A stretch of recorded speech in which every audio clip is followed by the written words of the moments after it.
The information provided here explains the rationale for knowing the amounts of energy that are associated with different fuels and how these can be harnessed in the most efficient ways. You can pause the video and read the information there if you wish. We shall now endeavor to show how energy emanating from both physical and chemical changes can be measured.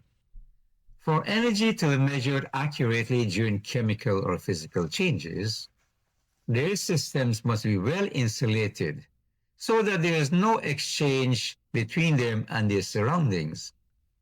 Such systems that do not allow energy or matter to enter or leave are said to be isolated.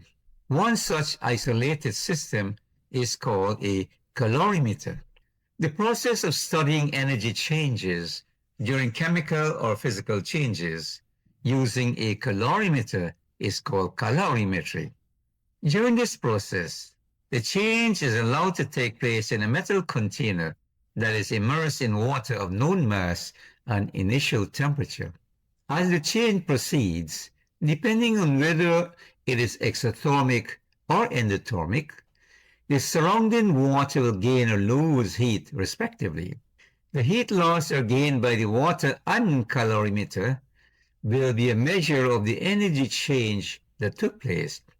Calorimeters can be sophisticated, but for the purpose of this course, a styrofoam cup will suffice.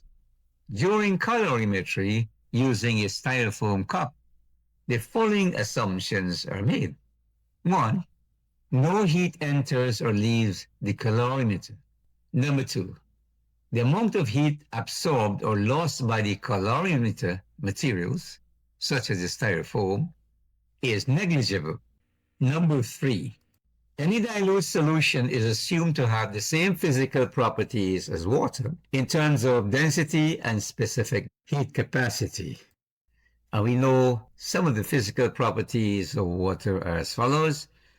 It has a density of 1 gram per milliliter and a specific heat capacity of 1.48 joules per kilogram per degree Celsius. Using a styrofoam cup as a calorimeter, the energy change is calculated by measuring the mass of the fluid in the cup, its initial and final temperatures. Temperature and heat. Sometimes students find it difficult to distinguish between these two terms, temperature and heat. The following activity will hopefully help to distinguish between them. In this activity, 2 hot plates are obtained which are giving off energy at the same rate. Then 2 beakers are obtained with different quantities of water, and these are placed on the hot plates. In this beaker here, we have 400 grams of water, and in this one here, we are having only 200 grams of water. Their initial temperatures are read before they're placed on the hot plate to ensure that the water in both beakers have the same initial temperature. Both of these beakers are then placed on the hot plate for the same period of time, and observations were made with regards to the temperature attained by the water in both of these beakers. Students are sometimes asked to make a hypothesis as to which beaker will attain the higher temperature if both hot plates are turned on to the same power output for equal periods of time. As usual, the cook will know that the one with the 200 grams of water will attain a higher temperature during that period of time. So the result is that the one that was having 200 grams of water showed a higher rise in temperature after being heated for the same duration of time. One common student misconception is that the water in system B gained more heat energy because it attained a higher temperature than the water in system A. Why would such an assertion be incorrect? The answer to this is that since both hot plates are working at the same rate, each set of water was receiving the same amount of heat energy. Of course, we're assuming no loss to the surroundings. The next question can be asked is, what causes the water in system B to attain a higher temperature than that in system A during the same period of time? the following is a plausible explanation. We all know that the heat gained by any system is used to raise the kinetic energy of the particles of the system. Both systems A and B gain the same amount of heat energy, which was transformed into kinetic energy of their particles. However, since the number of molecules in system B was less than that in system A, their average kinetic energy gain was greater than that of the molecules of system A.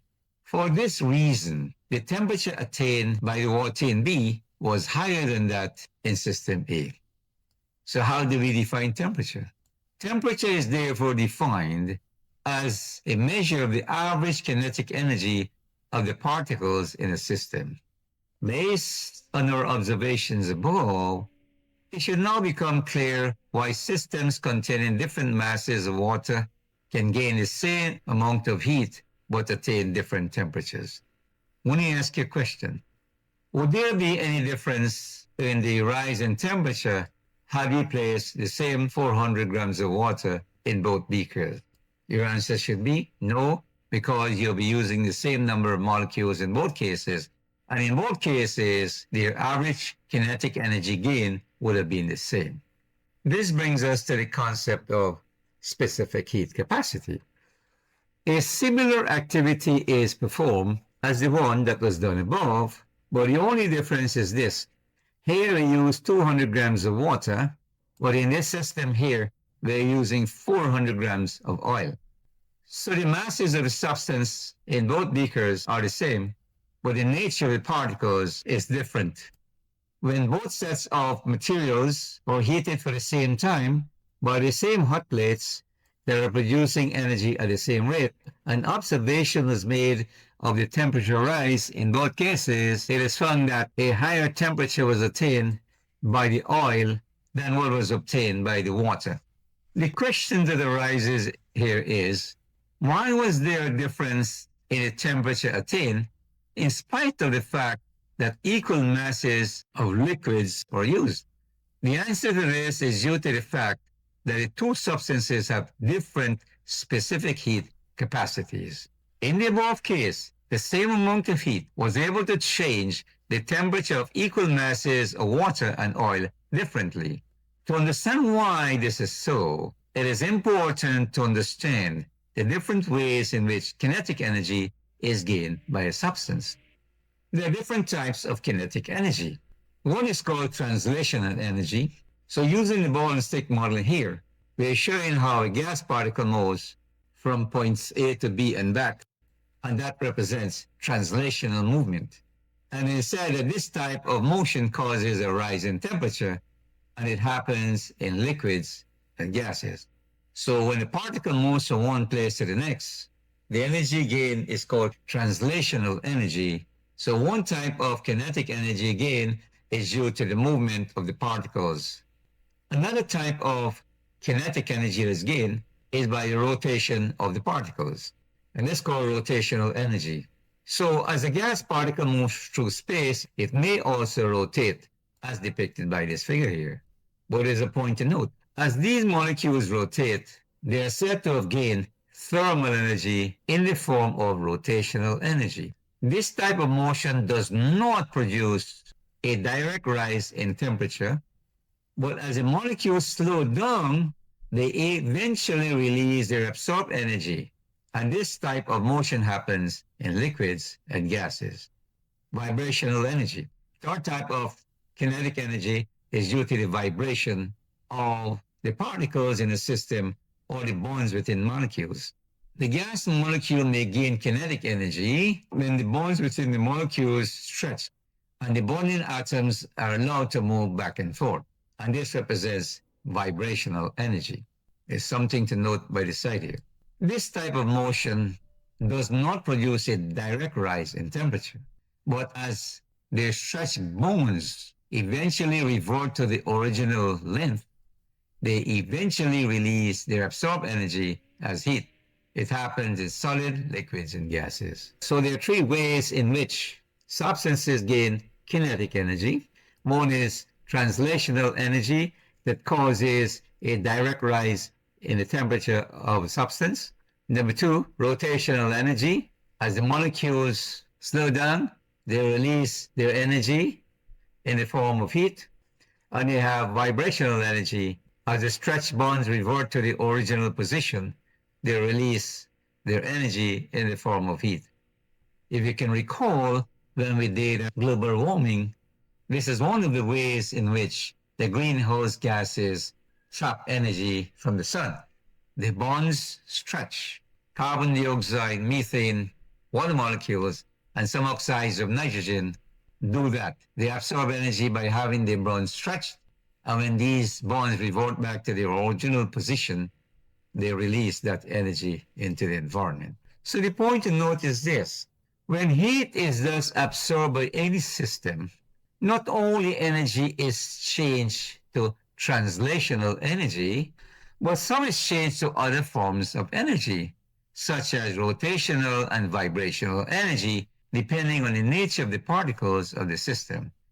This difference in the relative amounts of energy gained by these three forms of motion is responsible for the difference in the specific heat capacities of different substances.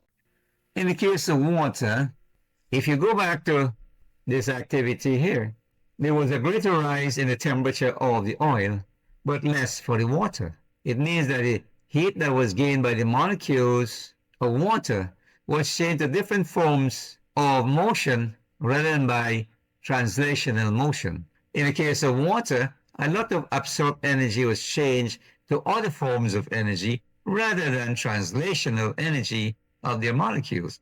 Lots of heat is thus needed to raise the temperature of water.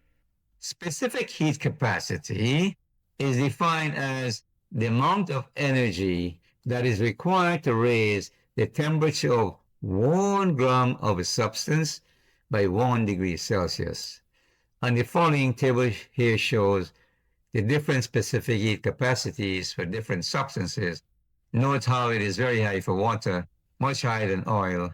And all these are the substances such as these metals here that have very low specific heat capacity. Now you go on to calculating how much heat is gained by a certain quantity of a substance. In this beaker here, we had 1 gram of water with an initial temperature of 20 degrees Celsius. To raise the temperature of this 1 gram of water by 1 degree Celsius required that amount of heat, which is its specific heat capacity. Let's suppose now we had 2 grams of water at an initial temperature of 20 degrees Celsius, as in this case, and we also want to raise its temperature by 1 degree Celsius to 21 degrees Celsius. That was 1 gram of water, and you needed that amount of energy. If you had twice the mass of the water, obviously you'll now need twice the amount of energy. So, what relationship do we have between the mass of a substance and the amount of energy that it gains? Here you had 1 gram of water, and it gained that amount of energy. Here we are having 2 grams of water, but again twice the amount of energy. We can now show that the amount of energy that's gained by something should be directly proportional to the mass of the substance. So if I have a beaker of water whose temperature was raised from 20 to 25 degrees Celsius, and I have a drum of water whose temperature was raised from 20 to 25 degrees Celsius, even though they have attained the same temperature, we would have had to put more heat into the larger mass of water to raise its temperature by 5 degrees Celsius. So here again we can say the amount of heat gained is directly proportional to the mass of the substance. We now look at the effect of temperature and how that relates to the amount of heat gained by a fixed mass of a substance. In this case here, case 3, we are having 1 gram of water at 20 degrees Celsius, and we raise its temperature to 21 degrees Celsius by giving it that amount of energy. How much energy you think we'll have to give the same amount of water, 1 gram here, to raise its temperature not by 1 degree Celsius, as in this case here, but by 2 degrees Celsius? Definitely you'll have to use twice the amount of energy. So To raise a certain mass of a substance by a higher temperature requires more energy. So we have this equation here now. The amount of energy gain is directly proportional to the change in temperature. And you can look at it again here. Look, when the temperature is changed by 1 degree Celsius, that is the amount of energy gain. When the same amount of water is changed from this temperature to this temperature by 2 degrees Celsius, you can see it gained twice the amount of energy. Now comes in the other factor, specific heat capacity. We now compare these two cases, case 3 with case 5. When we use 1 gram of water to change its temperature by 1 degree Celsius, we needed all that amount of energy. If we use oil instead of water, we have 1 gram of oil to change its temperature from 20 degrees Celsius to 21 degrees Celsius requires only that amount of energy. So in this case, we needed less energy to change its temperature by 1 degree Celsius than in this case, where we require to use that amount of energy. So the factor of specific heat capacity comes to the fore. We can now say that the amount of heat gain is directly proportional to the specific heat capacity. Same mass of different substances that must be changed by the same temperature would require a different amount of energy. So we can show you how we combine all of these now. This is the combined equation for the total amount of energy that is required to change the mass of a certain substance of a certain specific heat capacity by a certain temperature. Finding the amount of heat change can now be exemplified by this problem here that is being solved. What amount of heat is required to raise the temperature of 100 grams of water by 5 degrees Celsius? So let's look at the given quantities here. The mass of the water is 100 grams. Delta T, which is the change in temperature, is 5 degrees. And of course, we know the specific heat capacity of water to be that. Using this equation here, we can insert the values for M, C, and delta T. M is that, C is that, and T is that. And it works out to be equal to 2.1 kilojoules. So 2.1 kilojoules of energy must be supplied to 100 grams of water to change its temperature by 5 degrees. It could have been at 20 degrees and you wanted to change it to 25 degrees. It could have been at 10 degrees and you wanted to change it to 15 degrees, okay? Oh, this piece here is just telling us why water has a high specific heat capacity, because water has what is called different modal vibrations to absorb the energies. One here, another type here, and another type here. Both ones are being stretched here. There's another question here, similar to one like that. That problem there was dealing with the amount of heat that's necessary to raise water, 100 grams of water by 5 degrees Celsius. Now we're using oil. We're now using oil. Do you think it's going to be the same or different? So here we have 100 grams, that's your delta T. And look, the specific heat capacity for oil is much less than water, so therefore it will require less energy to raise its temperature by the same amount. Using this equation here, we can get all these here as a mass, physical capacity. Look, you only need that amount of energy to do the same thing, whereas in that case, you needed that amount of energy.